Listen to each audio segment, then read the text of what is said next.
Dubaï, aux Émirats Arabes Unis, le pays des nouvelles influenceuses africaines d'un autre genre. Elles sont jeunes, brillantes et ambitieuses. Elles vivent dans le luxe insolent, dorment dans les grands hôtels et claquent les billets dans les snack bars où elles font couler les champagnes en fumant la chicha. Elles sont payées à coups des milliers de dollars ou des millions de francs pour tourner des scènes incroyables et faire des choses parfois inimaginables. Des choses qui dépassent l'entendement au nom de l'argent. Ça, c'est leur cercle d'influence et ça finit toujours mal. Vous avez vu des images de cette influenceuse ougandaise Mona Keys qui s'est jetée du 7e étage d'un immeuble à Dubaï. Pourtant, la veille, elle nageait dans le luxe et la chicha arrosée.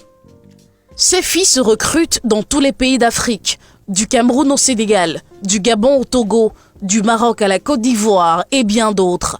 Vous avez peut-être déjà entendu parler des histoires de Dubaï porte-à-porte.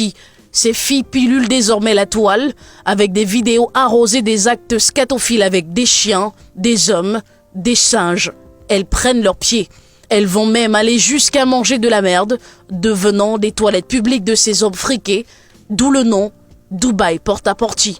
Tant que la facture va leur permettre de venir impressionner leurs sœurs africaines dans leur pays d'origine, tout passe et rien ne cale. C'est donc le chanteur camerounais Malox le Viber qui avait raison quand il dénonçait à coups de gueule ces filles du plaisir dubaïen qui, sous le prétexte d'aller faire de bonnes affaires, roulaient l'opinion en bateau. Cette Togolaise impliquée raconte comment plus de 10 Émiratis l'ont prise. Extraordinaire. Et Dieu, mon calvaire allait commencer. Il n'était pas seul, il y avait 4 autres hommes avec lui. Et je n'avais même pas le droit de parler, je devais juste subir. Moi qui croyais que c'était juste une partie de jambes en l'air avec un homme. Non, pas du tout, c'était plus que ça. Autour de Doxy Yao de dire sans plaisanter le bonheur de nager dans le luxe. Je paie ma suite à 1,5 million de francs CFA par jour. 1,5 million par jour, le Burj Al Arab. Et mon champagne coûte 3 millions de francs CFA, dit-elle. Mais où prend-elle cet argent? Ici, c'est toujours Dubaï porte-à-porte. Et sur cette image floutée, une vidéo d'une influenceuse nigériane fait joujou avec le chien du maître. Les images ont fuité sur les réseaux sociaux. Dommage pour ces rêveuses. Les témoignages pleuvent, l'argent facile à bousiller les valeurs. Cette Miss fait de graves révélations sur la vie des influenceuses. La vie de ces nouvelles businesswomen finit parfois en catastrophe entre tuerie, viol à répétition, traumatisme incessant et suicide.